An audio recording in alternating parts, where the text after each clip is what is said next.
Good afternoon, students. Good afternoon. Welcome to the Friday afternoon's episode of Speaking Out, Exposing Corruption, Incompetence. Welcome, one and all.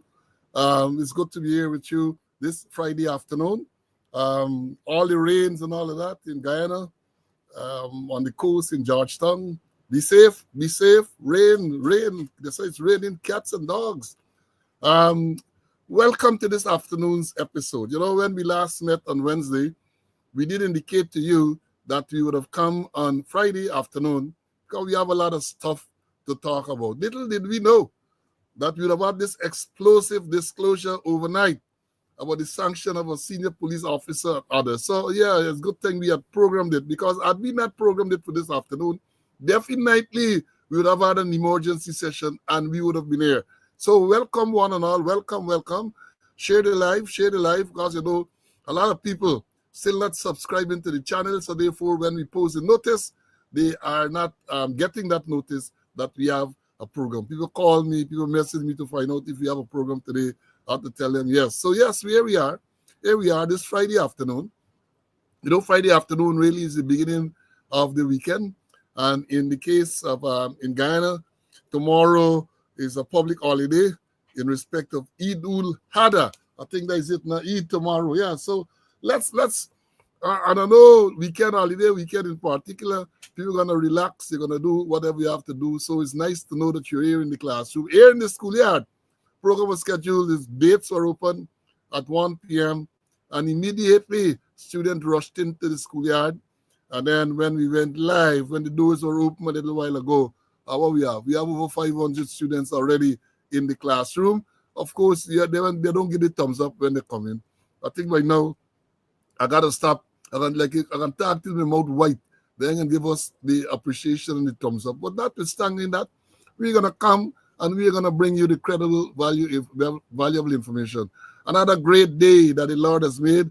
Let's rejoice and be glad in it. Let's give praise and thanks for being in the land of the living. It is a privilege to be in the land of the living. My colleague, CC, is already here in the studios. You know, you always, you don't miss it. Always in the studio, ready to go. So no single wicket batting today. We're going to be batting both of us. We have so much to tell you. So much. So share the live. And we're going to get to the meat of the thing in a short while. The numbers are building up to 600. Keep coming in, keep calling, keep telling them what is going on. We're not going to disappoint you. I don't think we have ever disappointed you. The numbers reflect that you are not disappointed, because more and more, especially over the past 2 or 3 weeks, you're here on the live in the thousands. You're in the thousands in the live, and we appreciate that. We're going to do the work. We're going to come bring you credible, valuable information. Remember, we told you repeatedly, this is an election year, 2025. President announced that you're going to have elections on the 4th of September. Up to now, they have not dissolved Parliament.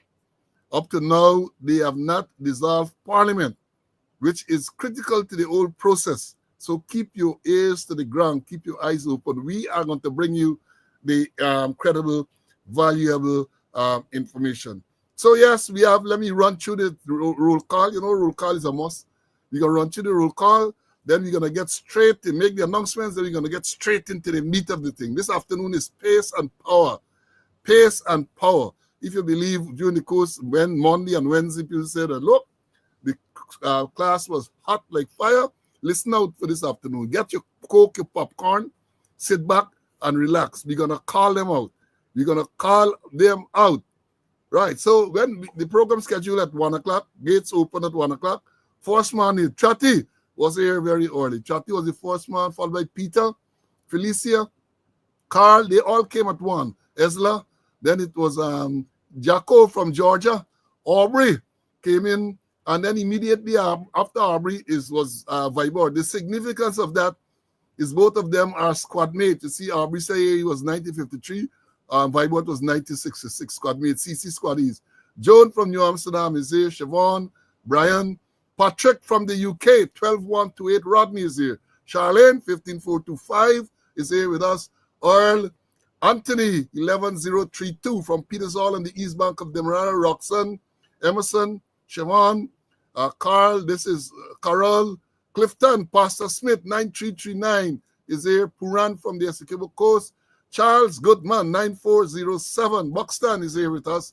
Denise, she's in Florida now. Leon, Rosalind, Patricia G from New Jersey. Lorraine, then it was Courtney, Vashni, Janella, Annette, Pinky. Kevin is here. Clarence. After Clarence is, let me get this right. Vashti came here. Gaston, my squad mate, 9556 out of Canada. Aubrey, Sean from upstate New York. Then it was Heather is here. Joyce, Marva, Marcia, Claire, Benji, 8948 from Mahikoni. That they got the school used to pronounce it Mahikoni. Mahikoni from Mahikoni. Bonita. Then it was Barbara, Gavin, John, Ashley, Lyndon, Audrey, then Henrik. Smitty is here, 7464 Smith by birth is here. Lorraine is the next Lorraine is here. Tessa, all the way from Florida. Then it was Sidman, and he is from Nashville, Tennessee. Arul is here. Umar, Denise, from Georgia. Philip, Marcus, Michael come from British Virgin Island. Michael is Aiken squad, you know. Michael, you see, is 14126. I think Aiken was 14141, something like that. Them numbers. Jakey is here. Lynn, Albert, 0829. Ricky Smith is here. Kerry from Maryland is with us. Dexter, Sheena, Julia, Evelyn, Diane, Maxwell, 11704. Then it was Sion, Terrence, TK, 9135 out of California. The two Guyanese is here. Colin, Mary, Ulrich, West Demerara in the house. Salima, Lennox, Deborah, Morton, Rhonda Chance, Deborah. Then you have Sheena, Ann is here with us. Delan, Cecile, Compton is here in class. Joy, Northwest 9 is here. Father Masha, Tilula, Jean. Then we have Selwyn, Hivelaw, all the way from Texas, 0539. Monica, Wayne, then Brennan from Brooklyn. Then after Brennan, let me see who we have after Brennan. Umi is here. Wayne from the UK. Winston, and he's from Guyana. Marlon, Boo Alexander is here. Vibert from the East Bank of Demerara. Claude, Melinda, Jermaine, Hazel, Colin, Pamela, West Dem girl, Elroy, Queenie is here. Stefan, 12443. Fergus is with us. Russ, Junior, Linden, Anne, Lynette from the UK. Clifton from Paris, all the way from Paris. Clifton is here. Then we have Oret, the Kanawarukman is with us. Lance, Diane, Dion, Pauline, Donald, Nanta, Nanto, can't recall seeing this student before. Welcome. Lester, Dorette, Francis Kidd from Melanie Namashana, Terrence, and this is another Terrence Young, he's out of Canada, 9795, is here. Douglas Construction, BV Man Ezekiah is here with us. Donald Ridley, the angel, is here. Nicola, Karen, then it was Dwayne, Lorraine Ann. Look, good to see you, Lorraine. Danny is here, 9731. Daniels, Lucius, Doreen, W349, my squad mate. Ray Barn, 10079. Tessa, Clotilde, Wayne, and after Wayne, it was Cranston, 15837. Tuana, Valerie, George, then George was 8727. Lennox, Melbourne, Magnell, Barbara, Dion, Abera, Angela, Carlisle, 8046. Carlisle, get well soon, oh brother, get well soon. You know, Carlisle told us he had double amputation not so long ago. Get well, my brother. Joseph is here. Paul, my namesake. Original black man is in the house. DT, Isabella, Moses, this is Damon, Melville. Then after Melville, it was Delverne, Mark, Joyce, Christy Jack. Amit. Then Yasan, my nickname, he's slow like me. He is from Trinidad. Evangelina, Brenda, Angela, Mark, Valietta. Then we have Gloria, Sharon, Joseph, Princess R from Lamar Springs, 6123. Sharon, then it was Marcus, Dennis, Leon Gibbo is here, always here. Then Ovid 0937, Roger is here, Orville, Conali, Neville, Sydney, and Dennis came back. Malcolm, then we have Rhonda, then I'm still in the house. David, Karen, then it was R. Crawford, Mark, Lennox, Monica, Phil, Patricia, Claudius, Bray. After Bray, it was Patricia, and that was the last person in the schoolyard. Last person. Then when we went live, we have Abu from Essequibo Coast. Yolanda, welcome, Yolanda, welcome. She's always in class. Sometimes she comes late because of other commitments and so on, but she's always here. Then we have, who is this? We have Shanna, Glennis, and then students galore for this Friday afternoon. Chin Singh is here with us. Chin Singh. Carl, my squaddy, is here. Joan came back. Donna. Trifosa, Sister Trifosa is here. Lots of, many students. Let me move on. If we continue to call, as I told you, students galore this afternoon, we can't continue to call.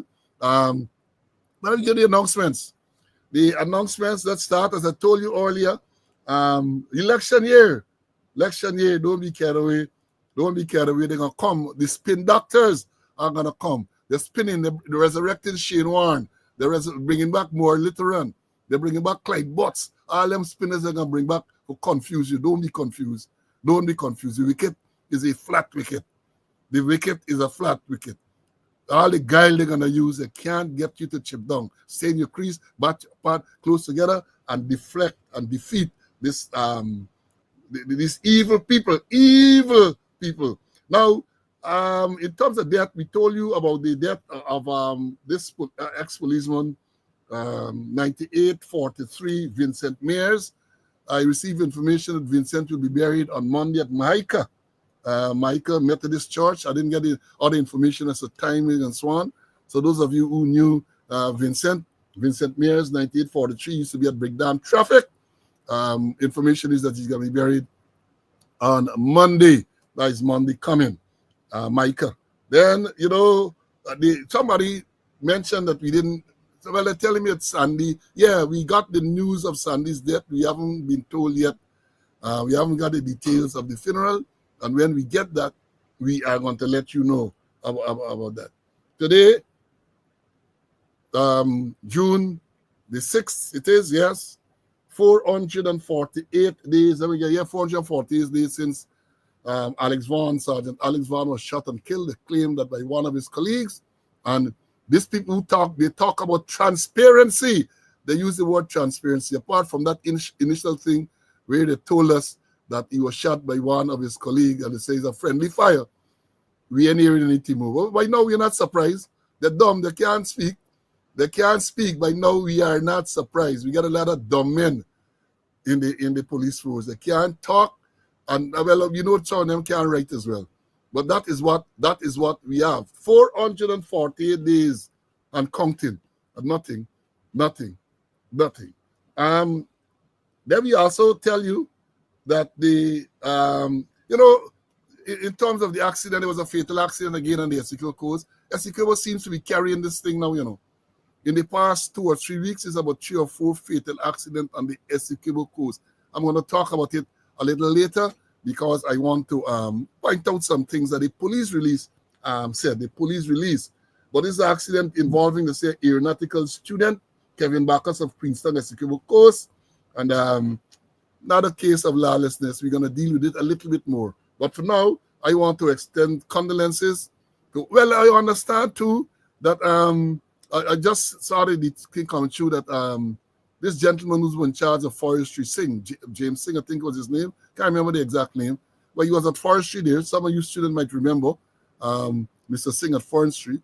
I saw somebody posted something where the president is expressing condolences on his passing, right? Singh. Is James was his name? I can't remember the first name. But yeah, that gentleman has passed as well. I want to take this opportunity to express condolences to the relatives and friends. James, that's how I said yes, James Singh, of all the deceased persons. And again, as I said repeatedly, hope that the good Lord will give them strength to carry through. It's not easy to lose a loved one. And many times again, you have to ask, why are these people, some people are going. You know, we had up to recently, this boy, black boy, passed away. And you get a lot of these crosses. And this is a cross with a K, not C-R-O-S-S-E-S, K-R-E-S-S. A lot of these crosses still around to make people's lives miserable. But I say God has a plan for them. He has a plan. And the plan is perhaps a plan similar to the mighty shadow, right? Jacob, Toe Jam is the name of the song. You want them to walk and shake up, right? They do so much wicked things. You can't call them just like that. They have to stay and they have to punish. Yeah, sure. Telling me James Singh is the name of the person, and not the one who in charge of Kanu, but this is another James Singh, and he's the brother of the retired head of the army, Joe Singh. Major General Joe Singh's brother, they are saying, passed away recently. So condolences to the relatives, friends of all those persons who have passed. In terms of birthdays, so today is the birth anniversary of retired woman Colonel Wendy Algernon. Wendy, she went into the record books, female colonel in the army, commanding, I think she commanded units in the army and all that. Today is Wendy's birthday. Today is also the birth anniversary or birthday of Elizabeth Sunich. She was what? One of my trainees, 0750, I think was her number. She used to be at the Moncton branch many, many years. She spent most of her time at the Moncton branch. In those days, you had Sunich as one of the females. You had Miss Moore, and then you had this girl, Binda. They were female Moncton police, right? So she is celebrating, Elizabeth is celebrating today. And also celebrating today is a loyal fan, Doris Shelton McLennan. She is observing her birth anniversary today. And another birthday to announce today is a fan Roger Happy, the countryman. You don't miss the program. Roger is celebrating today as well. And in terms of recent birthdays, we missed it on Wednesday. But yesterday, or it was on the 5th, I think, former Assistant Commissioner David Ramnarine, he had a birth anniversary recently. David, all the best to you. Also celebrating soon is another countryman of mine. He was a police for a brief time, Dennis Andrews, Bembi. Bembi celebrating his birth anniversary either tomorrow or the next day. I want to take this opportunity to wish all those who are celebrating all the best on your anniversary, your birth anniversary. Let me bring in Mr. Conway, and then we're going to make some more announcements, and we're going to move on. CC, welcome. How are you? I'm well. I'm happy to be in the land of the living to do God's work. We had a very rainy day today, but I think it just cleared up. And I want to express my deepest sympathy to the relatives, family, friends of those who passed away. I know I could recall many interactions with James Singh, who was the head of the forestry department while I was commander ENF division. And also birthday greetings to those persons you mentioned. And also I just want to shout out to special persons. I want to shout out to Bonita Fraser from West Coast Barbies. She reached out to me. Thanks for the support. Thanks for the contribution. And also Brother Skerritt, all the way from the upper quarantine. Thank you very much. Thank you for the support. Thank you for the assistance. Thank you very much, And all to all our supporters, I want to say thank you very much. Yeah, I want to thank all the supporters too, as I would normally do. And I will not miss that. Many people are coming out to give support. Only a while ago, somebody asked me for my MMG number, and they made a donation to it. So let's continue briefly with the announcements. We got to talk. A lot of cricketers are here. And yes, Sean, I was just about to mention West Indies playing England in a T20 game in England. West Indies, I don't know where West Indies find all these people from, but England made 188 for 6 in the 20 overs, which is not a bad score for the bowlers. Something that should be chaseable. But I think West Indies, what, they're now 100 for 5. Sean said 4 or 5, yeah, 100 for 5. Evan Lewis, 39, Johnson Charles, 18, Sheob 3, Ruston Chase, 24, Shawfield Rutherford 2. You have Rovman Powell just came to the wicket. I think, I don't know who's the next man coming in now, but they have Jason Holder, Romaro Shepard, Andre Russell, Gokadish Moti, and Alzari Joseph. That team that they have there is supposed to make the runs. That team, that's a strong batting team on paper. On paper, right? They need 89 runs, some 51 balls. On paper, they're supposed to make it, right? Required run rate, 10 point. Another wicket, the two went quickly for the fifth. Required run rate of 10 and 10.47. You're supposed to be able to make that. You're supposed to be able to make that, right? Who telling me about BJ Ross? BJ Ross died a long time now. Somebody telling me about the death of BJ Ross. I went to BJ Ross' funeral many years ago. The next thing, I said we're going to talk about this fatal accident, right? And I said too that tomorrow is a public holiday in respect of Eid ul-Adha. And so Eid Mubarak to all my Muslim brothers and sisters. Tomorrow is the day, they used to call it the meat holiday, where the Muslims will make sacrifice. And tomorrow is that day. I saw the Ministry of Home Affairs making an announcement or a publication of the holiday tomorrow. Now, as I indicated, this accident on the Essequibo coast. Let me try to read quickly apart. Right? Part. It says here, this aeronautical student dies in Riverstone crash, right? And then they tell you, the part that I want to mention is down in the paragraph. This is today's Starbucks News. So the police in a statement said that the accident occurred around 9:25 p.m., right? The accident involving motor lorry GNN 4987, owned and driven by Bacchus, motor lorry GAG 2185, owned and driven by Jairam Suku, a 42-year-old from Myers Lodge, Essequibo Coast, and motor lorry trade plate BMI 2, driven by Yogeshwar Prasad, a 28-year-old from Colombia, Essequibo Coast. 9:25 p.m., motor lorry with trade plate being driven on the road. Can we talk about it already, A few weeks ago, we mentioned it because there was a letter in the newspaper talking about when trade plates are to be used. And these are the people telling us all sort of things. And something what would appear to be as simple as that, right? Trade plate in the night involving one of the vehicle involving fatal accident. Where are we going in this country? Where are we going? And as we had said before, trade plates are just that for be used during the working hours. It is meant to allow vehicles to move from the wharf to some place of storage and very limited use. But now you get trade plate and motor vehicle for months and even weeks and years traversing the place. And policemen are on the road and apparently they don't know what action to take.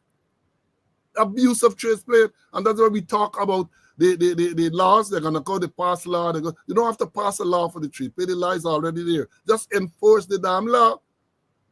It's just lawlessness. And when you look to see who owning those things, even a small man, they pull you in.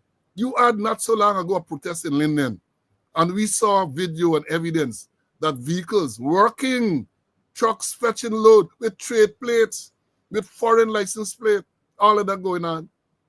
All of that is going on in this lawless place. So I don't know what really more to say about. We're going to continue to talk about it, right? Because those are some of the things that they have to clamp down on if you want to really restore some sense of order in the place. Why should a truck, any vehicle for that matter, trade plate in the night, 9:25 in the night, trade plate? Let me bring in Mr. Conway to comment on it and we're going to move on. CC, trade plate, 9:29 in the night, man. Not only in Essequibo, I think last week Tuesday I went to Timiri to pick up a friend, and it was after about 11 o'clock.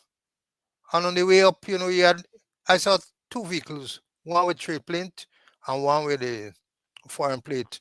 Apparently, they're fetching stone. And don't talk about the speed. Don't talk about the speed. So it's there, but they're not enforcing. They need to enforce the law, especially dealing with trade plate. But then is who own the vehicles? There's a whole story.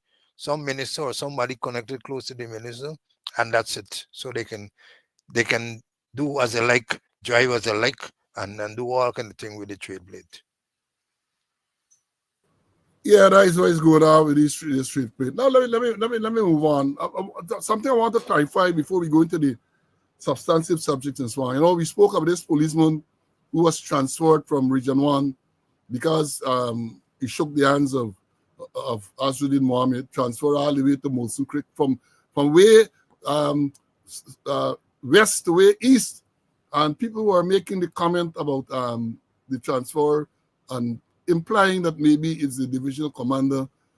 The divisional commander, let me understand this thing clearly, folks. The divisional commander does not have the authority to transfer anyone out of the division.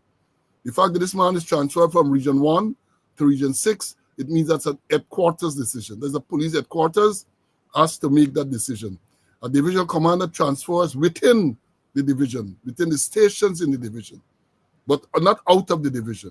So the fact that this man was transferred immediate transfer out of the division, that's a decision from police headquarters, from very, very senior, either admin or the commissioner himself. That's the only way such a transfer can be effected, immediate transfer. So even if they claim that is the deputy chief immigration officer would have sent the message, he would have been instructed to do so. He would have been instructed. Somebody say no song. Valieta, check your system because I think the other students will say that they heard me loud and clear, right? So check your system, Valieta. So I just wanted to clarify that the divisional commander and no branch commander can't transfer you out of the division or branch. That's an headquarters decision to transfer that man from Region 1 to Region 6 at Molson Creek. Right? So understand that. Now let me tell you something. That is not a real place. I gotta read this one for you folks. Yeah, let's sit back, listen. Right? Well, we got over 1,500 on the live. Okay, listen, share the live. I read this thing this morning, and I said I gotta share this with the student for lighten up this weekend. It's an article from Kaicho News, today's Kaicho News. Woman awakens to half-naked man at her bedside. A woman awakened to half-naked man at her bedside. It says, early Wednesday morning, a woman said to be in her 40s woke and found a half-naked man at her bedside, reportedly playing with his private parts. The woman's daughter-in-law, in a Facebook post on Wednesday, said that the man was found in the woman's room between 3 hours and 4 hours. While the woman did not say where the incident transpired, she said that the man was confronted. And then the coach said, I thought I did in my mother place. That's what the man said. The man said, I thought I did in my mother place, the man told the woman. In response, the woman reportedly questioned, how you just be in your mother place playing with your private parts? She noted that the family also found a number of strange female underwear under their house. The man was reportedly zip-tied and handed over to the police. This is what is in today's Kaicho News. This woman wake up to find a man there taking matters into his own hands in her bedroom. A man in this woman's bedroom. This is like the man was Sparrow sang about in the Queen's bedroom. You know the song, a man in the bedroom. Sparrow sang a song about that. But this is one where they're claiming that in Guyana, this woman woke to find this man in our bedroom playing with his private parts, they say. I mean, they're saying that perhaps he play with the public parts. It's craziness. But the man is lucky because in some other places they would have injured him. But something got to be wrong with that person. Sometimes that person needs medical, psychiatric treatment in the woman's bedroom, playing with himself, playing with himself.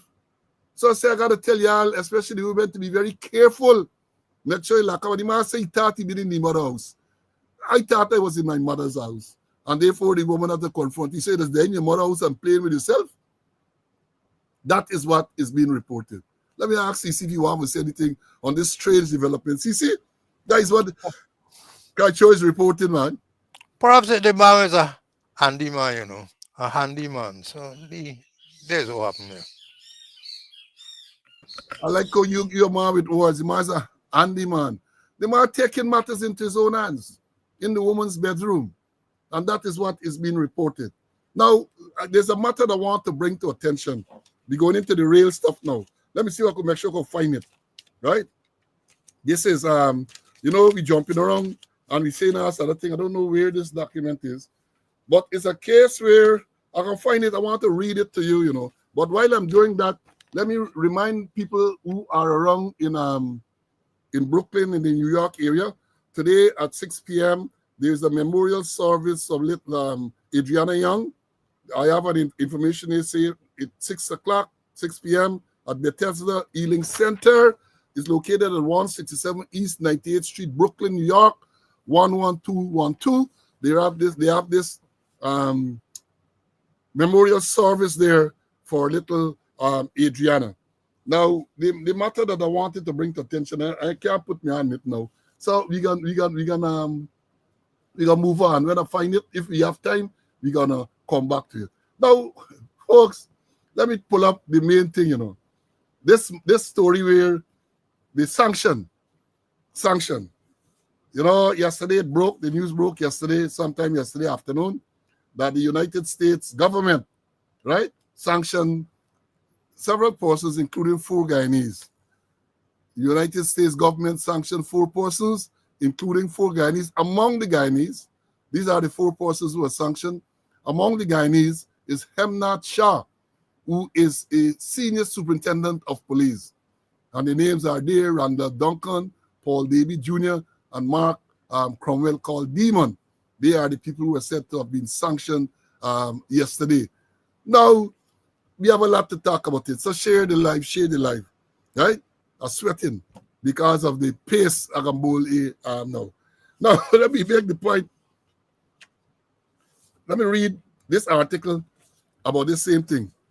This is some news source dated yesterday. It says Senior Superintendent of Police Hemnat Shah is among 4 Guyanese that have been sanctioned by U.S. government for reported links to drug trafficking. The Colombian link to drug trafficking, the Colombian drug trafficking world. That is how it is read. In a statement today, the United States Department of Treasury Office of Foreign Asset Control named Senior Superintendent of Police Hemnat Shah, along with businessman Paul David Jr., Mark Cromwell called Demon of Buxton, and Randall Duncan of Purica, to his latest list of sanctioned individuals. The 4 are linked to 2 Colombian nationals who have also been sanctioned by the U.S. for drug trafficking and related crimes. According to the Office of Foreign Asset Control, for decades, Guyana has been a transshipment point for the movement of drugs from South America to the United States and Europe. The office said during trafficking, the office said that drug traffickers have been exploiting the rivers and jungles of the South American by transmitting, the spell it wrong and so on, large quantities of cocaine from Colombia to Venezuela through the waters of Guyana and Suriname. The statement further indicated that Guyana's proximity to the Caribbean, as well as reported corruption along its ports and borders, allow maritime vessels, also known as narco submarines, to transit its waters undetected. The U.S. said that drug traffickers utilize vessels to smuggle cocaine from the ports of Guyana and Suriname across the Atlantic to the United States, Europe, and the Caribbean. It also noted that traffickers also coordinate the importation of cocaine loads from Colombia and Venezuela to Guyana via small aircraft, utilizing illegal airstrips in Guyana as landing spots. The U.S. government noted that cocaine has been discovered buried in underground bunkers located on airstrips and in jungle territory. with Guyana's Barima Winey region as a prominent location. Cocaine is then flown via aircraft to the United States, Europe, and the Caribbean, the report noted. Then news sources understand that the sanction process have been investigated for several months by the U.S. authorities, and they are linked to a major drug bust that took place in the Barima Winey region in September of last year, when more than 4.4 tons of cocaine was discovered stashed near an illegal airstrip in the region.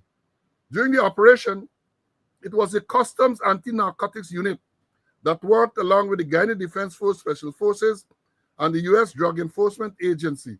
The Guyana Police Force was left out of the operation, although it has a police base in the location. The commander of the base at that time was the same senior superintendent who has now been sanctioned by the U.S. government. Although there were concerns about his alleged ties to the cocaine discovery, he was never directly linked to the large haul, but he was removed from the area and reassigned to the police headquarters.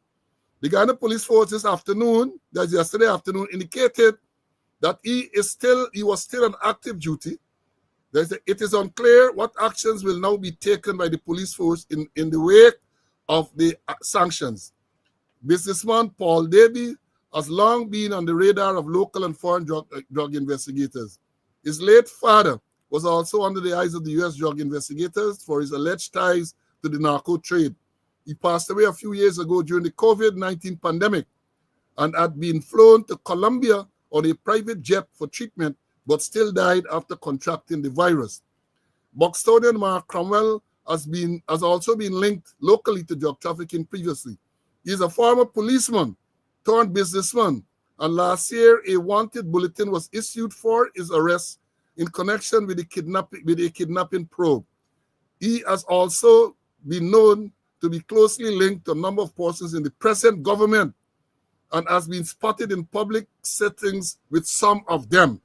The U.S. government has been paying close attention to Guyana and the growing drug trade over the years, with Region 1, with its porous borders, being used as the main transshipment point. A little longish read, but I thought I got to read that to give you the background. So here we have a case where the OFAC, the U.S. Office for Foreign Asset Controls, added persons to the list yesterday. You know, in September last year, I think it was, or sometime last year, I don't remember the exact month, they issued and they sanctioned the Mohammeds, May Thomas, and some businesses associated with the Mohammeds.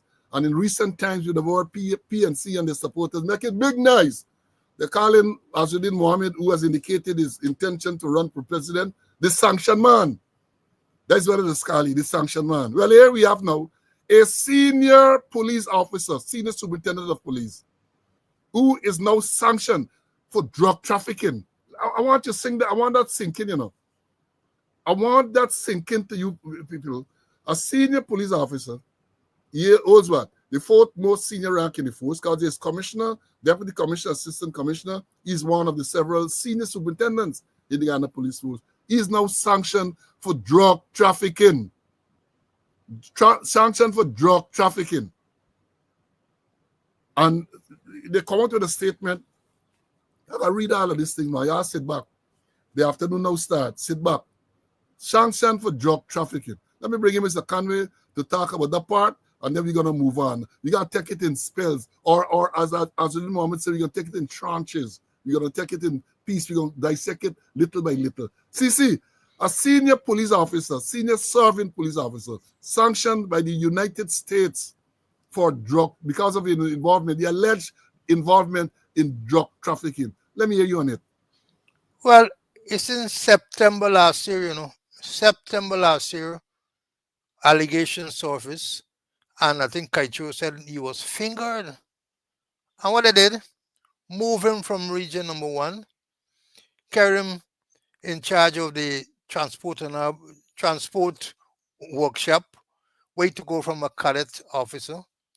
Then they subsequently transfer him to a second in charge, second in command of operations. I mean, after what was he? We spoke about it, and they rescinded the order. Then they send him to the projects. They said the projects office where where there's no project for him to to monitor, but also they put him to oversee the mountain branch. So he had to be equitating, did a lot of equitation. But then after 9 months, maybe after 9 months, you can get bored. After 9 months, the US sanctioned him. So the police, what they did, they just cover up and maybe, and they took no action against him, none whatsoever. We didn't hear that they wrote the US and asked the USA, give us some information, let us know what is happening with this guy, or what he did. Nothing at all. Keep him and keep him wrapped in cotton wool. Well, now he has been exposed, and more to come. And more to come because we're gonna go through this in detail. Now, following this sanction, the police came out with a terse statement. Basically, they said, yeah, they admitted the sanction. Hear what the police said. I'd like to read this thing. The Ghana Police Force has taken note of a report today by the U.S. Department of Treasury's Office for Foreign Asset Control to sanction 4 Guyanese, one of whom is Senior Superintendent Hemnat Shah. They did a call with the usual bullshit. In keeping with the Ghana Police Force's standing operation procedure, Senior Superintendent Shah has been sent on administrative leave following him being sanctioned for drug trafficking by the United States. Senior Superintendent Shah joined the Ghana Police Force on June 3rd, 2008. His last posting is the Police Force Project Office. They say he joined on June 3rd. I don't know what's the significance of that. This last paragraph, Senior Superintendent Shah joined the Ghana Police Force on June 3rd, 2008. His last posting is at Force Projects Office. That's what the police release said. Police release said, right, that he is sanctioned for drug trafficking, right? All right, and they say he sent on administrative leave. Now, shortly thereafter, sometime last night, when I was surprised by this, the Ministry of Home Affairs also issued a statement.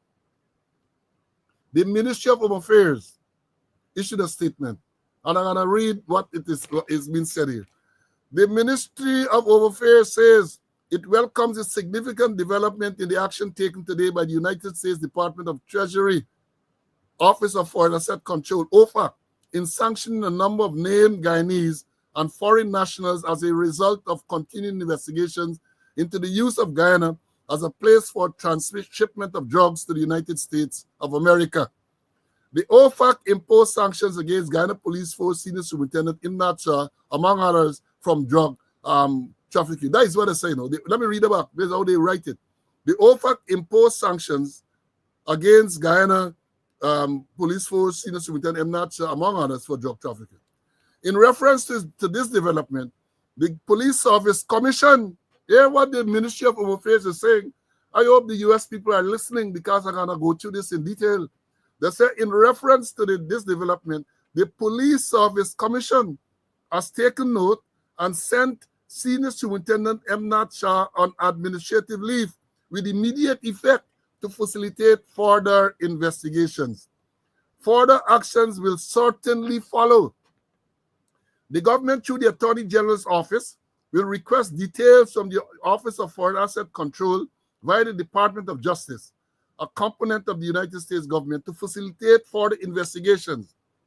The details will guide the actions of the Police Service Commission, PSC, and by extension, the government of Guyana.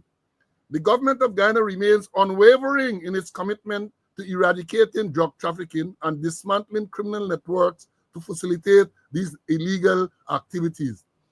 Through robust enforcement strategies and enhanced monitoring measures, authorities will continue to fully pursue and prosecute offenders. This underscores the government's dedication to preserving the integrity of the nation's security interests. Further, the government of Guyana, with the support of the government of the United States, will continue to pool efforts to combat this threat. Guyana will continue to demonstrate its commitments to working with the United States in the fight against drug trafficking. This was evident when the U.S. and Guyana joined interagency task force, including the Guyana Defense Force, collaborated to seize 4.4 metric tons of cocaine worth approximately 195 million US dollars in September 2024, our largest ever drug seizure. The government of Guyana will continue to work diligently with the US counterparts in this matter, on this matter, and other matters of mutual interest. That is a statement from the Ministry of Home Affairs. Right? Let me go through this a little, and then I'm going to bring in CC. I'll tell you all, it's dissection time. Statement analysis. Right? Read between the lines. We will do that for you. Yeah, buddy. Yeah, Mark. Spin bowling. I'm telling you, bring out all the spinners. Now, this man, sir, was stationed in Region 1 when this large catch of cocaine, 4.4 metric tons, was found. Right? We asked the question since then, because as the ministry is confirming now, the operation to seize this drug, DA, that's the Drug Enforcement Agency for US, KANU from Guyana, and the Guyana Defense Force Special Forces. Right? Significant. Not a single police. The commander, sir, was not involved. The commissioner of police, Dr. Nikin, was not involved. Nobody in the police force was involved in this operation. Why? Well, we are saying now why. Because obviously the people know that the police commander was facilitating, he was part of this drug trafficking ring. So it was significant that we pointed out then that at no time before were they involved. The police force, can you imagine that? The major law enforcement agent in the country, you had this operation which ought to have been planned. I'm sure it's not something spontaneous. The fact that the DA was involved, they would have been doing investigation, surveillance, and all this type of thing, know that drug coming into the area. But they had no confidence in the Guyana police force, including the commissioner of police, including the crime chief. Had no confidence. So the people did the thing, kept them out completely out of the lane, completely out of the loop. They go and they found the drug. Even after the drug was found, Minister of Home Affairs ropes and Ben, shoot and scoot Ben, organized, or the ministry, maybe not he himself, so maybe be careful with that, organized for journalists to be flown in from Georgetown to go to a place where this drug, because they wanted people to see this drug being destroyed. Even then, they didn't carry the police. The man from operation wasn't taken. The commissioner wasn't taken. Nobody in the division wasn't taken to witness this after they discovered this thing, because they did not trust them. That is why it's saying. Because they did not trust them. So Ben come out, and the ministry, not Ben, I gotta be careful again. The ministry come out with this statement, right? The ministry came out. Well, let me say this. They say the government through the Attorney General's office will request details from the Office of Foreign Asset Control via the Department of Justice, right? A component of the United States government to facilitate further investigation. Now, why when this drug was found since September, Kaicho News carried an article that the commander was fingered. And I make the point, I hope he wasn't fingered like how Dataram Lal was accused of fingering, right? He was fingered. He was removed from the region almost immediately and put in charge. He took over from a cadet officer, a senior superintendent of police, took over from a cadet officer as the officer in charge of the police transport workshop. Wasn't that enough for you to commence an investigation? Ministry of Home Affairs, Attorney General, President Ali, Akin, Vice President Jagdeo, the fact that 4.4 tons of cocaine found in a region where the police were kept out of this whole operation. The police commander was removed. It was reported in the media that he was fingered. You want to tell me that that wasn't enough for you to mount an investigation to find out the extent to which this police commander was involved? No, they didn't do nothing. So this thing with the community, right, is BS. BS. Because you had the opportunity since September. Allegation made. Of course, you felt it was some credible allegation because you remove him from the division. You relieved him of his command and you park him up at the transport workshop. So you must have known, or at least you must have suspected that there was some truth to the allegation that he was involved in this whole drug smuggling. But you ain't done nothing. Now you come to tell us about all that. Let me remind you, let me remind you, not so long ago, we showed you the tape some time ago. It was in the Bahamas. A senior officer in the Bahamas police force was indicted in the US for his involvement in drugs. Right? Senior officer. They got time to play the tape now. Tape the long. Right?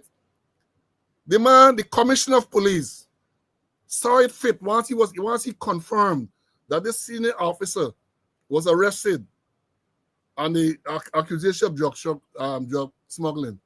The man, the senior police, the commissioner, addressed the nation of Bahamas. He addressed the nation of Bahamas. And he went on to make some statements to try to reassure the people that perhaps there was an aberration. This commissioner of police that we have, Clifton Aiken, he don't know about addressing nation. He had all other incident, killing at Linden, he ain't said nothing. Killing at Doubleday with this girl, Adriana Young, he ain't said nothing. Now one of his senior most officers, a commander, drugs, US involved, sanctioned this man, and he ain't said nothing yet. And in that same matter, the Bahamas, the commissioner came out, and the commissioner addressed the nation. And a few days after that address, the commissioner resigned. The commissioner of police resigned. But we get the commissioner here, all these things happening, and they're sheltering him. I wonder why. The government sheltering him. Is it that he has secrets for them? This is the most outrageous thing you can think about. A senior police officer, divisional commander, the man was fingered in 4.4 tons of cocaine. They removed him. They don't do no investigation. They just remove him. And as Mr. Conway pointed out, they move him to the transport workshop. And then shortly after, he was moved from the transport workshop to be the second in command of operations in the police force. The second in command of operations in the police force. A man who removed because of his complicity in drug smuggling. And when NICE was made, we made NICE about it because I saw his letter of posting and we talk about it. And the police came out with the usual mendacious statement to say, oh, he's not true, he's not transferred, and blah. And then they reverse it. They reverse it. So what they were telling us, they reverse it, they put him back at the transport workshop. And then later on, they move him from the transport workshop. And as they are saying in their own statement, they put him for what? The project unit. They put him to work, the project unit. You know what project he's talking about? He there in the house, he there in the Mountain Branch compound. So the project, maybe the project to clean our shit. That seems to be an appropriate project to clean ours down. Right? But let me go a little bit more in this thing before I bring in Mr. Conway, This is the release from the Ministry of Home Affairs. They say here, right, that in reference to this development, the Police Service Commission has taken note and sent Senior Superintendent M. Shah on administrative leave with immediate effect to facilitate further investigation. I want the US people to listen to me carefully because I know I suspect there's listen and monitor. They lie.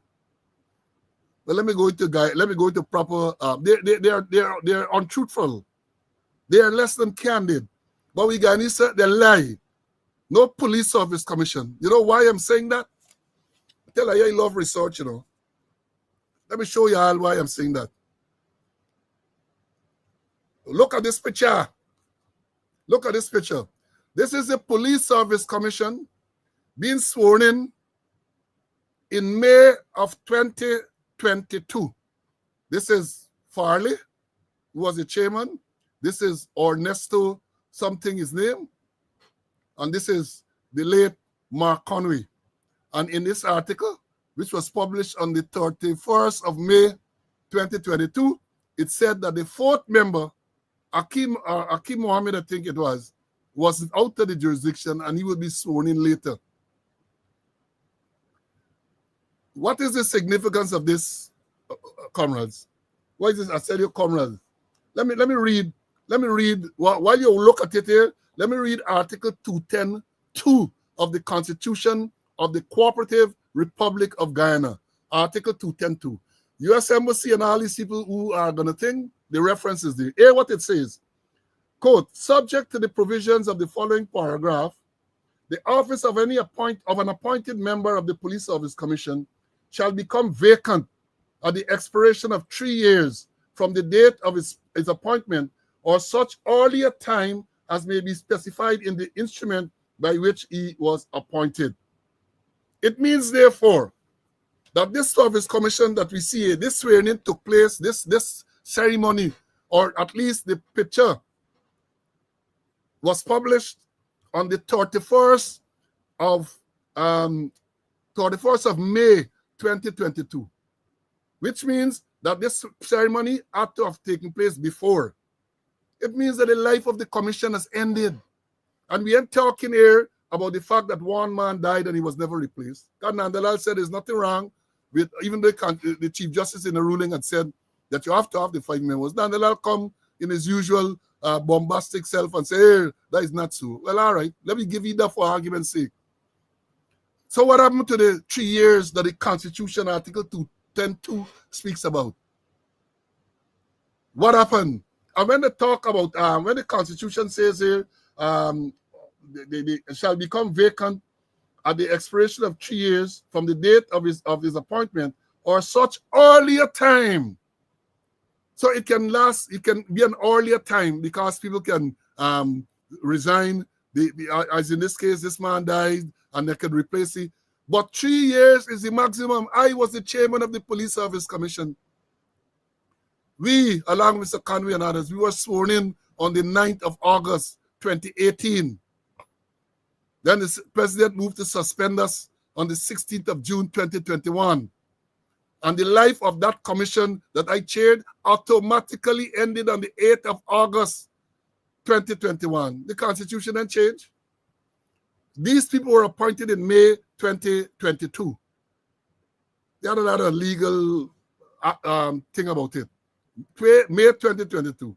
So therefore, at least by the end of May 2025, the life ended. Somebody again say no song. Wonder what's going on. Somebody say no song. Rain is saying no song. I don't want to be talking and y'all ain't hearing me, you know. I want to be talking to myself. Me is not a man but turn up in the lady bedroom, right, by yourself. Are you hearing me, students? The song is okay, one student has indicated, so we will continue, right? When check your system, because people are telling me that the song is okay. So this thing what they're telling us here now, that in reference to this development, the Police Service Commission has taken note and sent Senior Superintendent Imnatsa on administrative leave with immediate effect. That is a lie. That is a lie. I hope that the US people are observing and call them to find out why is it that you're misleading me? Why is it you're telling us that this man sent a leave? Because let me tell you this, you know, we're going to talk about it at something a little more. They are saying the Police Service Commission because legally it's only the Police Service Commission can send a person with the rank of inspector up to assistant commissioner on leave. The commissioner can't do it. The president can't do it. The attorney general can't do it. The vice president. That is according to the Constitution of Guyana. Only the Police Service Commission. The fact that there is no Police Service Commission at this time means that the man can be sent to no administrative leave. And if you want to know what I'm talking about, check the case Moti Duki versus Attorney General, a decision handed down by Justice Corbin, that only the Police Service Commission can send an officer inspector at administrative leave. Now I got the case number now, but we know the case. Moti Duki, who was convicted departmentally for smuggling whiskey, right? He was, well, even before he was convicted, smuggling whiskey, he was sent on administrative leave. And it was challenged because at the time, David Ramnarine was holding on as commissioner. And I think for the period, Winston Felix, retired commissioner, was holding on as the Minister of Home Affairs.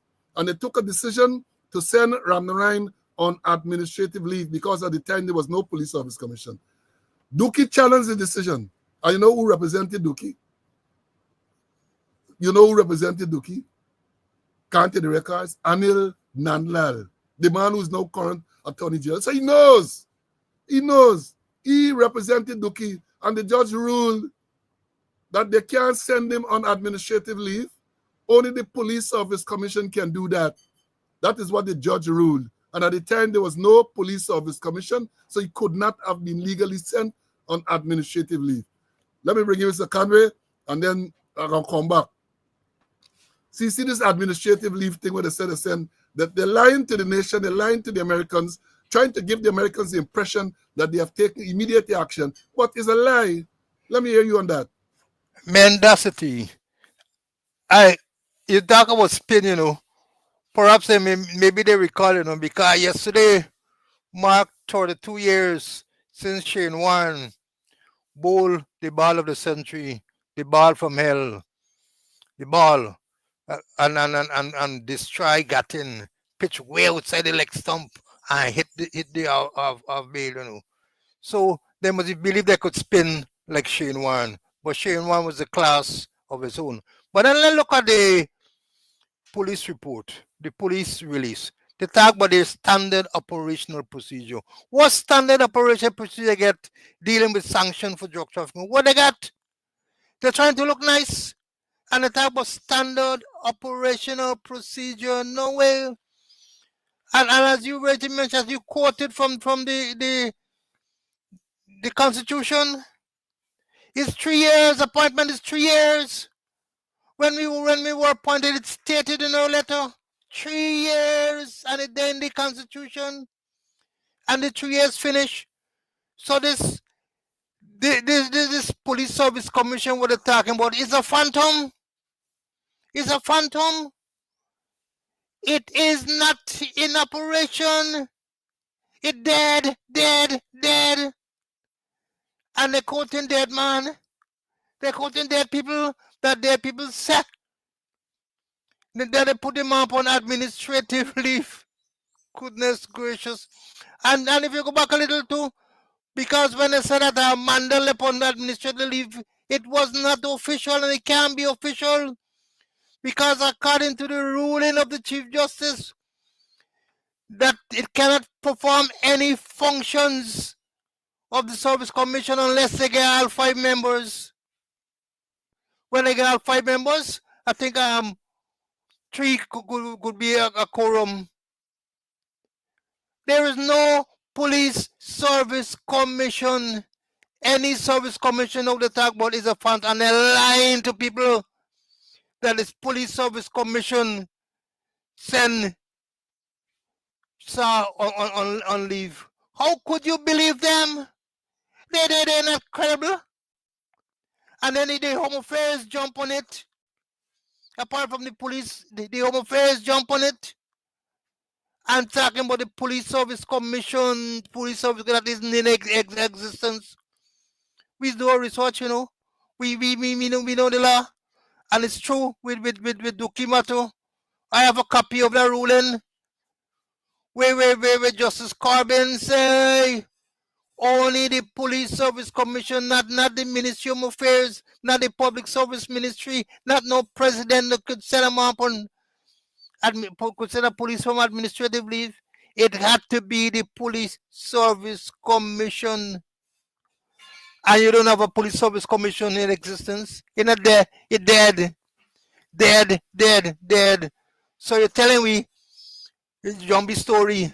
You give me zombie story that the dead people say that this man upon administrative leave. Goodness gracious, Paul. Goodness gracious, it's election year, so election time, there are people that's come up for vote too, So if they bring up dead men for talk about commission and also, I think don't be surprised. They're practicing for later down when you get elections, so there are people can surface. Yeah, but we said he could not be sent on administrative leave as they are claiming. Could not. And look, further evidence say this is Finley. Right? The bishop, they say he's a bishop. I'm still trying to find out whether it's a religious bishop or a chessboard bishop. Because this man is supposed to be a bishop. And he has been party to all type of illegalities. Unholy. He ought to be able to tell them, look, they had the matter with Brutus. Where they say, They dismiss Brutus. I see Brutus challenge it yet. Now you ought to, if you are a righteous person, you ought to be able to give a statement and say, no, the police office commission wasn't involved in this process because we don't have a police office commission. But one, if they're still paying them, perhaps the bishop is silent too, because for all the life ended and they're still getting money illegally. They're still getting money illegally. And the man get perks because it was reported, Brutus reported that the man get police car and driver assigned to him, policeman assigned to him as a driver to drive you around the place. I didn't know that you could get all of that type of privilege. I was a chairman of the police office coming for 3 years. Never once did I request any police to drive me a Swan because you get your own car and they give you an allowance, even as small as it is. You get an allowance to use your car to go to work and to do the commission's job. But that is what you have. The bishop involved in this fish-up arrangement. Right? And let me tell you, Guyanese ain't easy, because when you see this here, this is happy birthday. I think Shah birthday was on the 3rd of June. Police release say China on the 3rd of June. I don't know how true that is. But on the 3rd of June, happy birthday, I'm not Shah. 37th birthday, 3-7. And then them Guyanese not ordinary. Well, I say Guyanese. Happy sanction day. Think they're ordinary? Happy sanction day. They take the same picture and they do what they got to do, U.S. sanction senior police officer. Now, let me tell them, as you know, we normally give advice. You can't censure an administrative leave legally. Of course, you can do that. You're not gonna challenge. Because the man Batty and Prickle, U.S. sanctioning. I can't recall any other police officer being sanctioned by the United States government. This is a serious thing. I cannot recall any other such case that a man being sanctioned. And since there is no police office commission to send him on administrative leave, perhaps you can send him on normal leave, but even that will not be appropriate because the man can go up on normal leave getting paid. You park you getting paid. So what should be the correct action? You ask. The correct action should be that Saw should be made to resign from the police force with immediate effect. Let me go back that. Saw has created history, as far as I'm aware, to have been the only person sanctioned. You know, they had McDonald and Green, the visa get taken away. People visa policemen. We know that policemen, the visa of police officers, senior Commissioner Green, Commissioner McDonald, their visas were taken away, cancelled. Right? We know that. But there's not a sanction. This is another level. And here, what the man is sanctioned for. The man is sanctioned for drug trafficking. The man is sanctioned by the United States government for drug trafficking. So, Barlett and all them just run out and think, they like to say, slow and them are critical of the force and the opposition. This is the United States government. Not no banana republic. This is the United States government issuing an executive order to sanction persons, two Colombians, 4 Guyanese, including a senior police officer, senior superintendent. And when we say senior police officer, the normal civilian, from the time you wear khaki, they call you senior. So if you're inspector, they call you senior. We're talking about a man who holds the rank of senior superintendent, which is the 4th highest rank in the Guyana police force. You have the commissioners, the highest rank. You have deputy commissioners, you have assistant commissioners, and you have senior superintendent. This man is sanctioned for drug trafficking. This is serious thing. And you're going to tell me this man can remain in the force on administrative leave or otherwise? This man can remain in the Guyana police force? By now, this thing come out yesterday. All right, y'all, and you're too quick. So I giving y'all advice now. As a former senior police officer with a lot of experience, the correct thing to do, you should be called in and he should be told to write a statement of resignation. He resigned and gone away. Because let me face this. They started writing to the United States government for information and all intel. In the meanwhile, the man is still a police. The man is still a police. So what you're suggesting to us, that at some stage he can come back into the police force? That is what you're suggesting to us, Minister of Home Affairs, that Emnat Shah, who was sanctioned by the United States government for, as you self say, you self say that the man was, let me read what the police release say, I don't misquote them. They say he was sent on leave. There's a police release in keeping with the Ghana Police Force's standard operation procedure. Senior Superintendent M. Shah has been sent on administrative leave following him being sanctioned for drug trafficking. That's what the police release said. Police release is sanctioned for drug trafficking.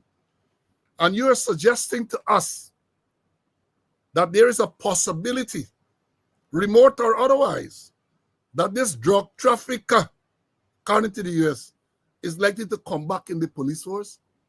Is that what you are saying? This man should be made to resign because you can't dismiss him lawfully. There's no police service commission. Right? Only the police service commission can dismiss him. Only the police service commission can send him on administrative leave. And in order for him to be dismissed, even though he is accused by the US of drug trafficking, the Constitution still provides him with protection. He's perceived to be innocent. He's presumed innocent until proven guilty. But no, they're going to, Mandela going to come and tell us, oh, he's presumed innocent. Yeah, he's presumed innocent.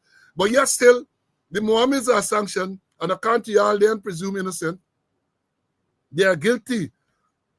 Even last night, the president talking about, sometimes they hear the president calling Azuddin Mohammed dishonest. I had to smile. I said, if you say Patel Skatli Bottom Black, President Ali, in an interaction with some media people someplace, said this man dishonest and this man dishonest and so on. He's saying so. And I have evidence that the president lied and was dishonest in the case that I came to court. So he telling people. So the best thing, is resignation. Demand his resignation. By Monday morning, he should join Brutus in the former senior superintendent, M. Shah. That is what he should be.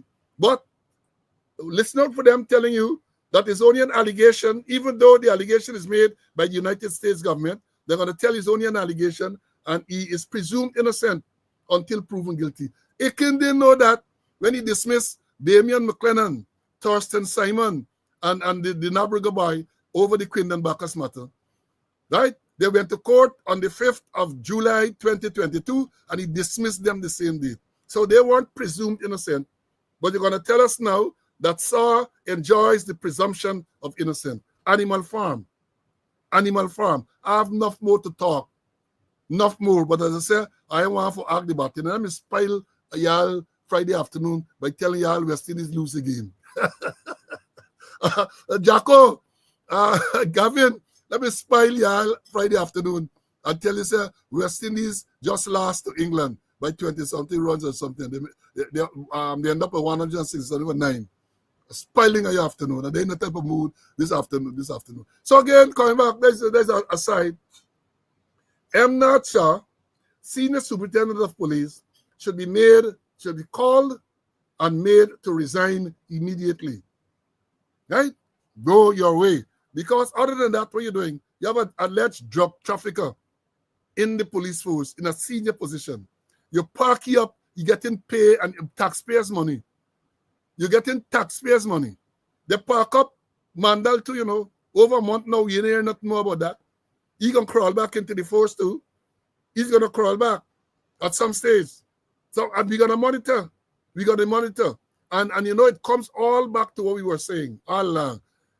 They're putting people, they're Indianizing the command structure of the police force.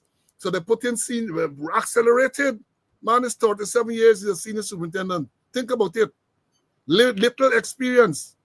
But the thing he gets in the favor most is probably his ethnicity. Mandal, little or no experience, divisional commander. WAPWAP promotion, senior superintendent, assistant commissioner. That is what is going on. That is what. So not only that they're incompetent, as we have seen with the Mandel case, but there are criminals as well. As we now see, there's the allegation that's been made against Shah, that he's smuggling drugs. And not only little drugs, it's 4.4 tons of cocaine found in September last year. 4.4 tons. I can't even begin to imagine. 200 and something million US dollar worth of drugs. And as I used to say to the policemen against whom complaints were made is that you can't be so unlucky to get catch the first time. When they come and they say, oh, it's our first time, you know, can't be so unlucky. Every day bucket go well, one day he bottom than left. Hope you say moon and run till they catch him. Right? Can't be so unlucky. I used to tell them, and I may have told you students before, that the only people who does get catch the first time is some little girl. Some little girl take a chance, she can get catch the first time. But them men, when they're around the place collecting and collecting, you can't be so unlucky, man. And if it is that you're unlucky to get catch the first time collecting bribe and doing all this thing, well, you know that this thing was never for you. So suffer the consequences. Let me bring in CC.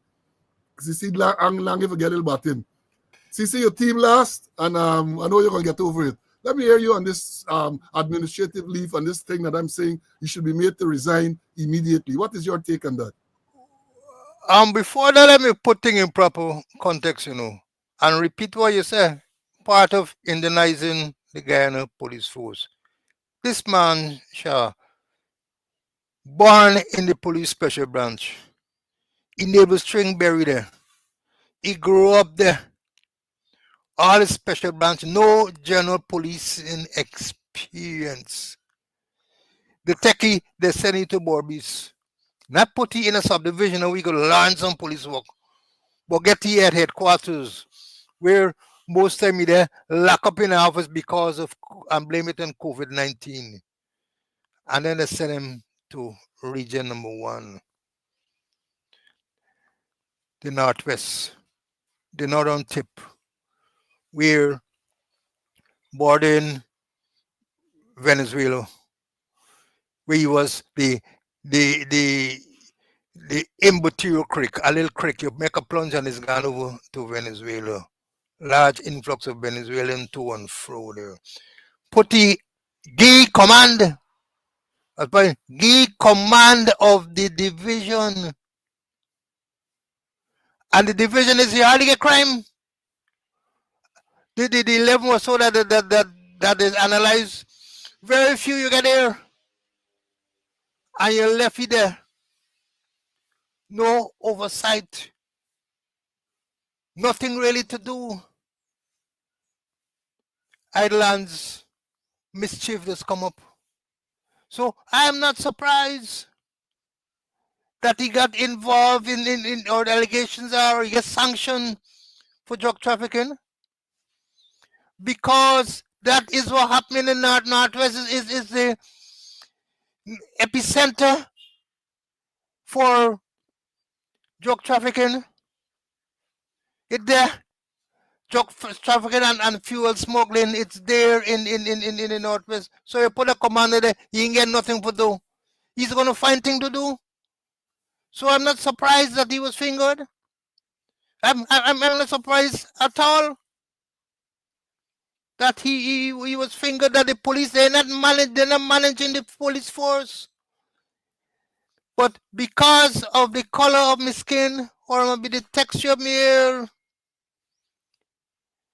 you put me in command. You put me in command so that I can later on do your biddings. Perhaps I put him in command there because we're looking at elections, so that he can do their biddings for elections with how much the amount of Venezuelans that we have there, and the amount of Venezuelans that are on the ID card, and put them on the voters list. So all is a strategy, all is a tactics, but it has backfired on them.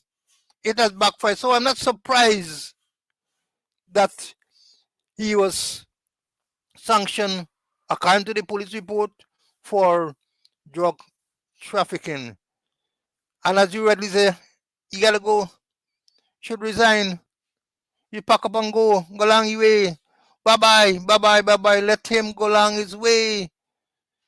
And then coming back with this mendacious statement, police, that the Police Service Commission, I got such a point, the Police Service Commission, a dead commission.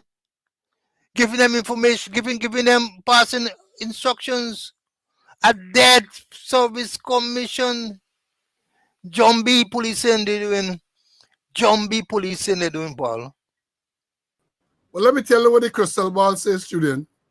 Now that we have exposed the lie that they told about this police service commission, they're going to run with breakneck speed. Remember, I was telling you all, all along, the president announced publicly that you're going to have elections on the 1st of September. They didn't announce when they're going to dissolve parliament.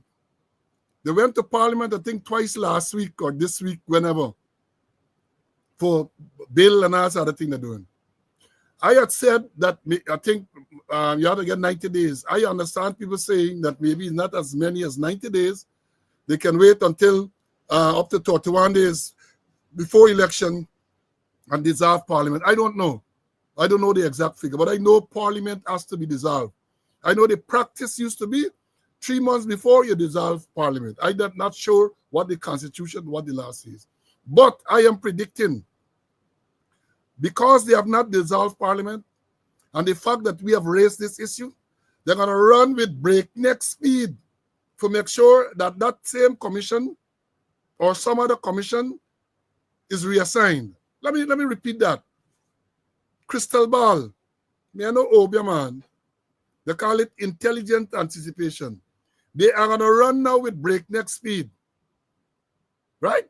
So they're gonna circumvent all the processes, because there's a process spelled out in the Constitution to get to the point where members are appointed. Parliament has to make that recommendation to the president. That got your process. They are going to provide the police association with a list. Let me go through this. Policemen, they are listening. They are going to provide the police association with a list of persons that they should send to parliament as persons they are recommending to be part of the police service commission. Then with breakneck speed, the speaker, the nadir, they're going to convene parliament to rush this thing through, and then you're going to hear that the select committee has sent the names to the president.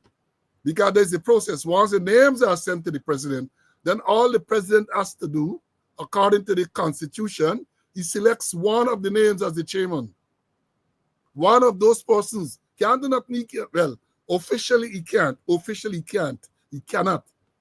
But they're going to send the names to the police association. And they're going to say, these are the people we want you to send to parliament. And the police association will acquiesce. They're going to give in. They're going to send the names. And then parliament, with breakneck speed, going to send it to whatever committee they're going to send it. And all of this is going to happen before parliament is dissolved. All. Watch and see. Watch and see. Yeah, the same as a Obi man, you see farman, and sort of. But I can very well anticipate that. Because it's incompetence. Because they ought to have known, the Attorney General and all them ought to know that the Police Service Commission life coming to an end at the end of March, at the end of May 2025. But they sit down and they ain't do nothing. I know, I pick it up a long time now, I do my research and I pick it up a long time. So me I'm talking about it before the life end. I can wait until the life end and then I can talk about it. So you can see now you can see how them scoot. You can see how them scooting now to put things in place. Well, let me come back to the same Shah story. Let me come back. I share the life. Share the life. Come here, I will say no done as you like. We ain't done it, so. Share the life. Share the life. There the numbers are good. Students, a lot of students. Friday afternoon, we get a lot of students. But we still need to see more, because this one I'm going to tell you earlier requires more. So, as we said before, should be made to resign. But given the history of this government, PPP, that is not likely to happen. Right? Maybe public pressure, now that we talk about it here, they might do it. Because they had a man in the police force who was charged with treason, Balram Prasad. Balram Prasad was in the early 90s or late 80s, charged with treason, along with one of them who they jumped through the window and get away and got to Venezuela or something. About 4 of them were charged. Balram Prasad was on remand for treason. Treason is a capital offense. Meaning, you're getting bail and the maximum penalty is death. Balwan was remanded for treason. When the government, PPP, came into power in October 1992, Balwan was released. Come back into the police force. Released, treason accused, came back into the police force and promoted all the way to the rank of assistant commissioner. Yeah, called us in the late 80s. Promoted to the rank of assistant commissioner. And then unfortunately, he died in a motor vehicle accident. They got a next police officer who was alleged to be involved in our side of thing. And when the pressure mounted, he got away and he got to Canada. Senior officer, I think he was a senior superintendent then. He went to Canada where he applied for asylum. The asylum, he was not successful. He was packed and sent back to Ghana. He was taken back into the force and was later promoted to the rank of assistant commissioner. One of their acolytes, one of the followers and supporters. The same man was caught on tape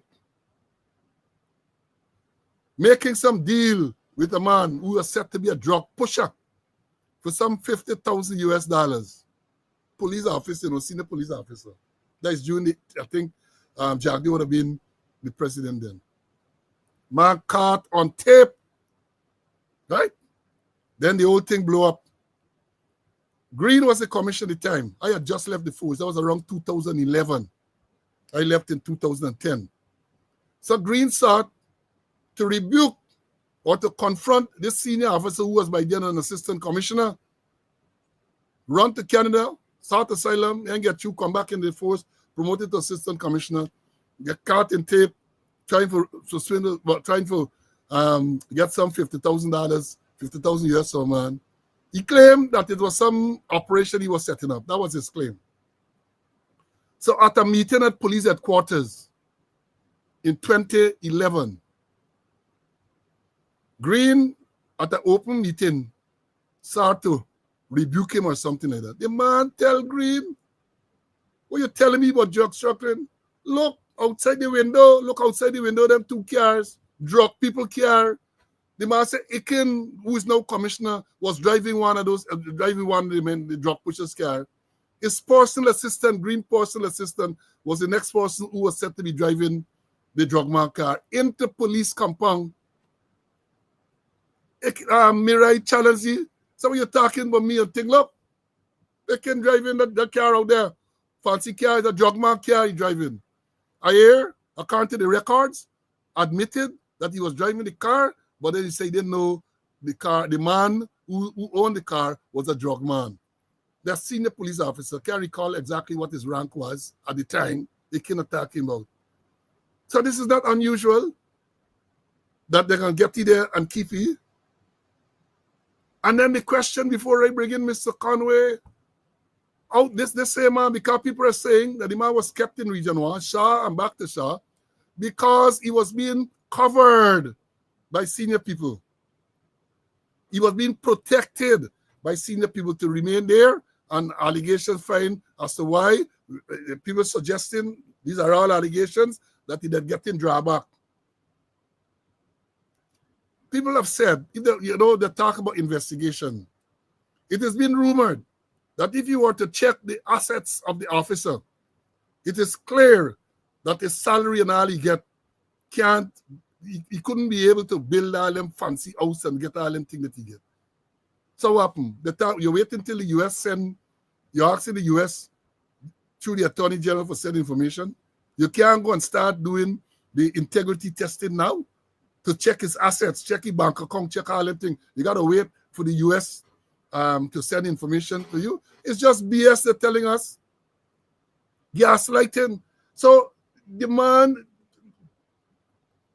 alleged that they can. More than that, the officer said, look, and this was confirmed, that when it come on Sundays at the TSU there, drug men there in the playing soccer. Drug men were in there on Sundays encouraged to play soccer in the police headquarters compound. So what are they talking about? What are they saying? right? What are they saying? Let me bring in Mr. Conway. Conway want a little batini of this thing. CC, I think you were at that meeting. You were at that meeting with the confrontation with the senior officer and the commissioner and Ikin and Allen. Let me hear what's going on, man. Before that, let me get a little constitutional button. Because the Yeah, go ahead. constitution is the supreme law. Go ahead. And it's Article 61. Time for elections under 62. Article 62. Here's a an election of members of the National Assembly under Article 62 shall be held on such day within 3 months after the dissolution of Parliament as the President shall appoint by proclamation. I read it over again. An election of members of the National Assembly under Article 62 shall be held on such day within 3 months after his dissolution of Parliament, as the President shall appoint by proclamation. Well, let me interject to say, basically, what they're saying within. So once the proclamation is read, then he has within 3 months of the date the proclamation is read to have the election. So within 3 months. So the proclamation has not been read. So 3 months is within that time frame. That's how I'm understanding what you're saying. So again, this is where we want the legal people to come and to tell us exactly what it is. Go ahead, my brother. Yeah. Getting back to that meeting, I was there. I used to sit next to Mirai. I think he was Commander B, I was Commander C. So he used to go in alphabetical order. And I remember that day. And I remember when Mirai talk, and when Mirai started Germany foot we stop, he said, "No, CC, he had a whole big long thing, he had the thing listed, like you got prepared. And at one stage, he talked about he cannot get information and all kind of thing, and he can't pick up the phone, the cell phone to call and make me right. Say, put on the phone, don't talk there. And it's true, many drug men used to go in the TSU compound,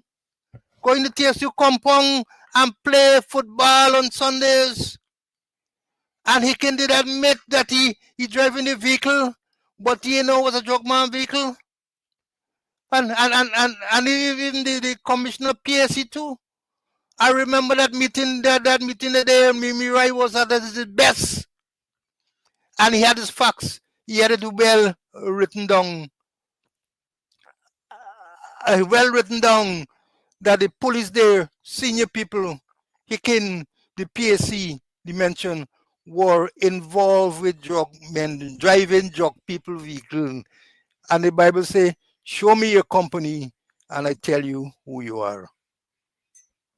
Old people that were wrong. Show me your company and tell you who you are. And again, I say, they're gonna tell you that we're attacking.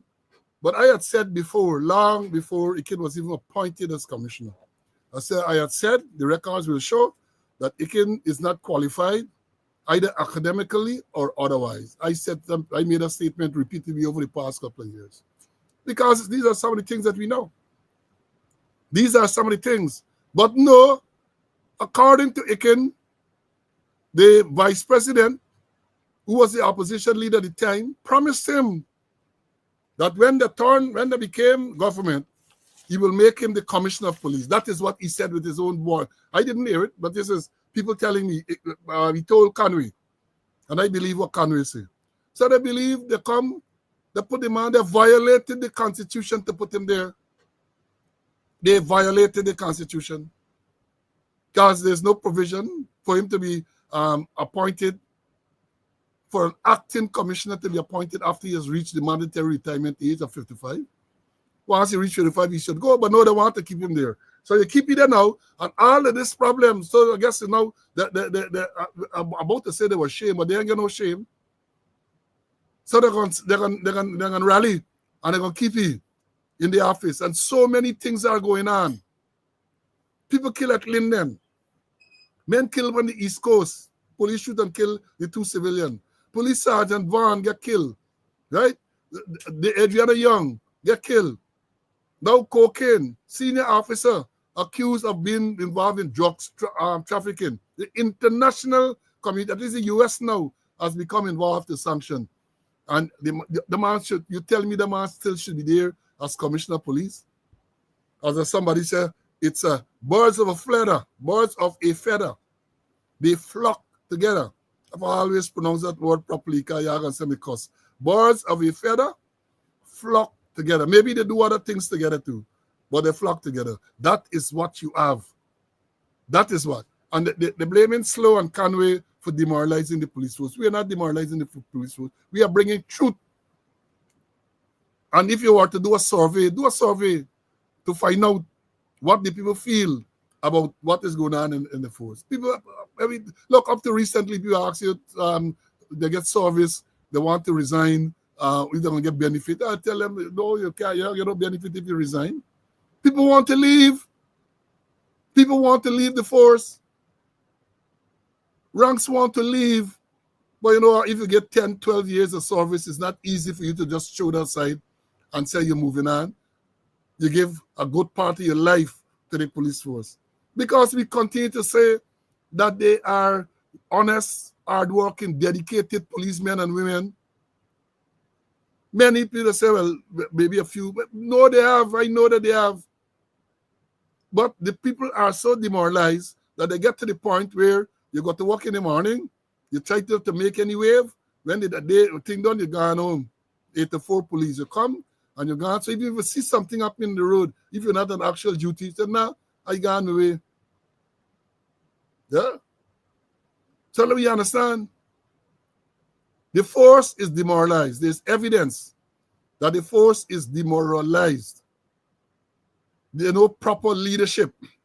When you have a commander of a division involved in drug smuggling, what do you expect? And talking about that drug smuggling, I want the United States people listen to this too, right? You want to tell us, the Home Affairs Ministry and Police Commissioner, that this one divisional commander was able to do all these things by himself?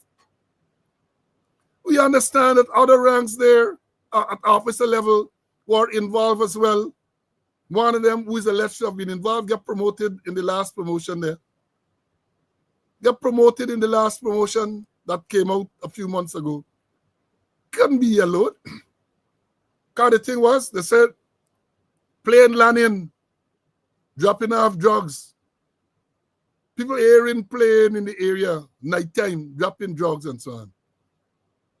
And what happened? Police ain't doing nothing. And we don't know, I can't tell you, yes, we don't know. Because the police commander was involved in the drug smuggling. That is what the U.S. authorities have said. They were involved. But here, let me tell you this. Let me tell you this. I hear, before bringing CC, I hear more names to come, you know. This is just the second set. You had the Mohammeds. Then you had, now you get this. But I'm going to play you all a tape to remind you all. I'll play you all a tape. It's just about 3 minutes long. So sit back, relax, get your Coke, and listen to this. Businessman Barry Dataram, who is before the courts on a major drug trafficking charge, is clearing his mind through his throat in an exclusive interview with HGP Nightly News. Dataram wants the Customs Anti-Narcotics Unit Kanu investigated, alleging that the same Kanu returns drugs seized from drug lords back on the streets. Operation Kanu, them is the most corrupted, rogue security force in this country. They're the biggest drug dealer this country have. The same drugs that they seize, half of it goes back in the street. How you know this? Because they sell it to my friends, them. And I got friends and they know these things, you know what I mean? I know. Dataram says he knows the operations of Kanu inside out and is crying foul since he alleges that the very corrupt officers appear in court to offer evidence against persons charged for drug trafficking. He made reference to the recent cocaine bust at his Diamond home, alleging that proceeds from that bust are already back on the streets. They put it back on the street. The same one where they find where they claim they're down there on the street already. I sure about 30 or 40% upon the road. Yeah.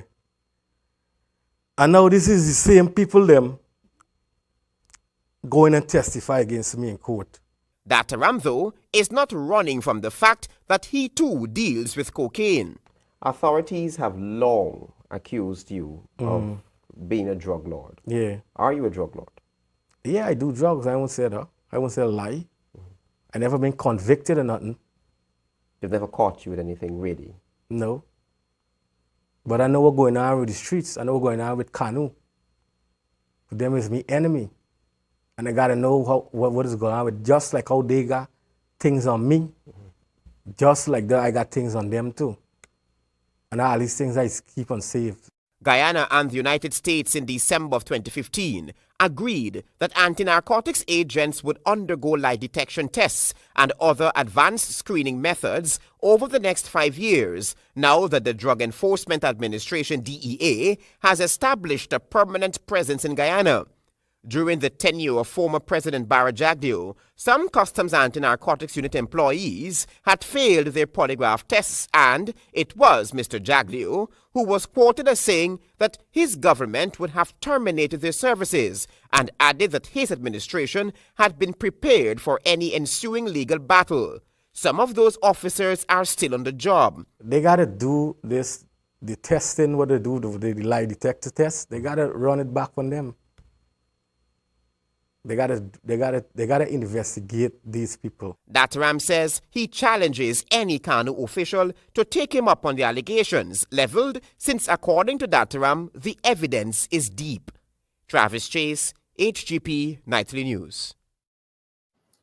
A lot was revealed here. You see, the man alleged that law enforcement people involved in the run-ins. Now the U.S. have made the same allegation. Law enforcement saw involved in the drug thing. And who better to know than the people? The man admitted that he's a drug pusher, but he said, others who involved in the thing, drugs going back on the road. Now, look, for example, we learned some while ago that a large quantity of cocaine that was lodged at the TSU Armory in police headquarters was switched. Houdini, the magician, David Copperfield, the magician, came and they turned the cocaine into flour. Who you think do it? You think some civilian on the road came there and did that? You think it's a civilian switched the cocaine and make the cocaine turn flour? No, I don't think so. I don't think so. It's police, the same ones who involved in the whole process, cocaine go to court or whatever, them do it. It gotta be them do it. And here, you talk about lie detector tests.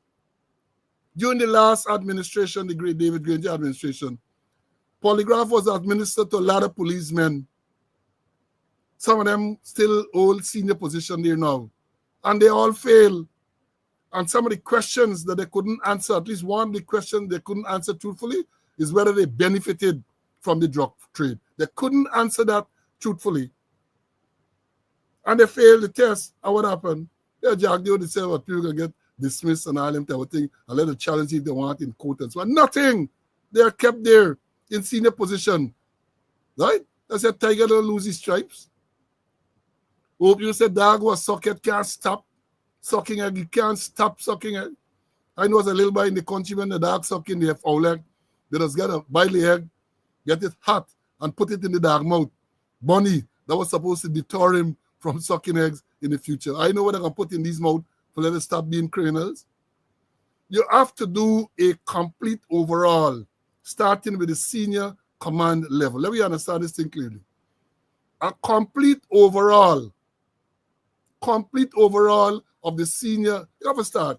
You got a lot of hustlers down at the bottom. Now we understand this. You got a lot of hustlers down at the bottom. But when you have criminal activity at the top level, don't forget, the current commissioner admitted in a statement that he took $8.5 million from a businessman to finance a wedding, the biggest wedding planner Guyana has ever known. And as I told you, young ladies and women, this is June month, the month of brides. So if you want to get married in June month, ring up the wedding planner. 1-800 wedding planner. $8.5 million to organize a wedding. Jagdeo said it is reprehensible. What happened? They promoted him after that. A man who committed an act that the vice president, the face of the government, not a good face, not a nice face, but the face of the government said is reprehensible. The man is promoted to commissioner of police. And you want to know how is it that Shark and David cocaine running and cocaine can disappear from police headquarters and police at Rhineville can charge a thief in cocaine and all this type of thing. Monkey see, monkey do. That's the thing. Monkey see, monkey do. Is mimicking whatever you see going on there, you're doing it too. You can't do it and get rid of it. You can take a chance and do the same thing. Now, this matter ain't going nowhere because I'm looking to see what action they will take.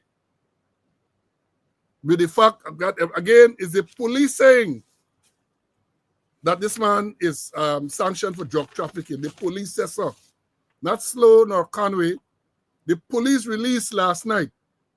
Say he had been sanctioned. They say he set up on administrative leave because he was sanctioned for drug trafficking, quote unquote drug trafficking by the United States. And again, I ask the question, you're going to keep that person in the police force? I would expect, I don't believe in the violation of the Constitution, but given the fact that the president has been known to violate the Constitution, maybe you send him home, maybe you can dismiss him. And even though it's wrong, a lot of people might side with it. They say you can't keep a drug pusher as a senior level in the police force. And I make the point again, Bahamas, when the senior police officer in the Bahamas was indicted for drugs in the States, the commissioner addressed the nation. And shortly after the commissioner resigned, he wasn't involved, But accountability, he resigned. He resigned the commissioner of police and they did his resignation. But you get a man, all sort of thing happening, and now perhaps this is the worst to be revealed. One of his senior officers, one of his commanders, U.S. sanctioned for drug trafficking. And when we talk about drug, we ain't talking about little over-the-counter drug or even cocaine, some small amount. 4.4 tons of cocaine. If you say I read the thing, the OFAC, I went to on the internet last night and read part of it there. And we're going to talk about it more because I'm looking to see how this matter will develop over the weekend. I am looking carefully to see how it will develop over the weekend. So that when we come again on Monday, God's Spare Life, we're going to be able to pick it up. Because this afternoon, apart from telling you that Adriana Young's memorial service is this afternoon, June 6th, in Brooklyn, Bethesda Healing Center, 167 East 98th Street, Brooklyn, 11212. We ain't got to go into that matter at all this afternoon. We haven't been able to go into it. There's so much more to talk about that matter as well.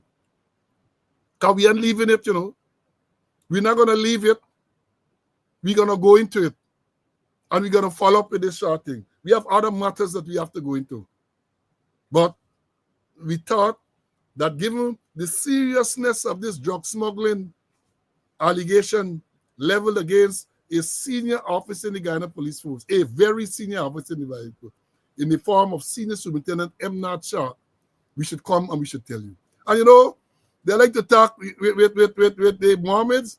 They're telling people that if you're there with the Mohammeds, that if you associate with them, you too can be sanctioned and all that other thing. Look at this picture.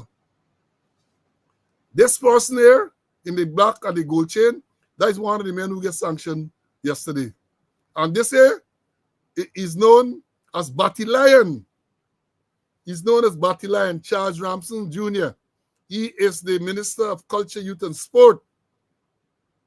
The company. Can I remember the things here?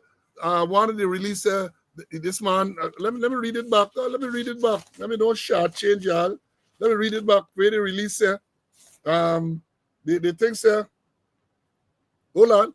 Hear what it says here. Buxtonian Mark Cromwell has also been linked locally to drug trafficking previously. He is a former policeman turned businessman, and last year-end, a wanted bulletin was issued for him for his arrest in connection with the kidnapping probe.